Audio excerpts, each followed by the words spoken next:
નમસ્કાર દર્શક મિત્રો, ધ લોકસત્તા શોમાં આપનું સ્વાગત છે।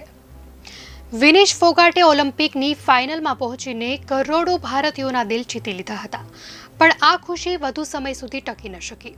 ભારતીય પહેલવાન વિનેશ ફોગાટને ઓલિમ્પિક સ્પર્ધામાંથી ગેરલાયક ઠેરવવામાં આવી છે। આ કારણે હવે તે ફાઇનલમાંથી બહાર થઈ ગઈ છે। અંગેની માહિતી ભારતીય ઓલિમ્પિક સંઘ દ્વારા જાહેર કરવામાં આવી હતી।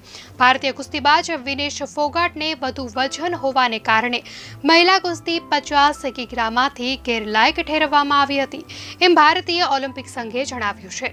રિપોર્ટ્સ અનુસાર વિનેશ ફોગાટનું વજન નિર્ધારિત ધોરણ કરતાં 100 ગ્રામ વધુ હતું અને નિયમો અનુસાર વિનેશ ફોગાટ સિલ્વર મેડલ માટે પણ લાયક રહેશે નહીં।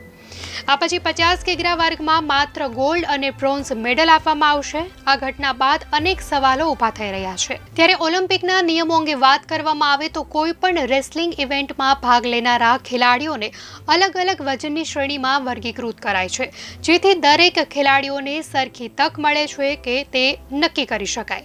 પહેલવાનોએ સ્પર્ધાના બંને દિવસે તેમના વજન વર્ગમાં રહેવું ખૂબ જ જરૂરી હોય છે। જો આવું ન થાય તો તેઓને ગેરલાયક ઠેરવવામાં આવે છે। વજનને લગતા નિયમો અનુસાર જે દિવસે પણ પહેલવાનની મેચ હોય છે તે દિવસે તેનું વજન કરવામાં આવે છે। દરેક વજન કેટેગરીની મેચો 2 દિવસની અંદર થતી હોય છે। આવી સ્થિતિમાં જે પહેલવાનો ફાઇનલમાં પહોંચે છે તેમનું બંને દિવસે વજન કરાય છે। પહેલીવાર વજન કરાવતી વખતે પહેલવાન પાસે વજન કરાવવા માટે 30 મિનિટ હોય છે। તેઓ જેટલી વાર ઈચ્છે તેટલી વાર પોતાનું વજન કરાવી શકે છે। જે પહેલવાને સતત બીજા દિવસે મેદાનમાં ઉતરે છે તેમને વજન કરાવવા માટે 15 મિનિટનો સમય હોય છે। યુનાઇટેડ વર્લ્ડ રેસલિંગના નિયમો અનુસાર જો કુસ્તીબાજનું વજન નિર્ધારિત વજન કરતાં વધી જાય છે તો તેને ગેરલાયક ઠેરવવામાં આવે છે। માનવ શરીરમાં વજન બદલાતું રહે છે। ક્યારેક આ વજન એક દિવસમાં જ બદલાઈ જાય છે। એવામાં મેચના બંને દિવસ ખેલાડીનું વજન કરવામાં આવે છે।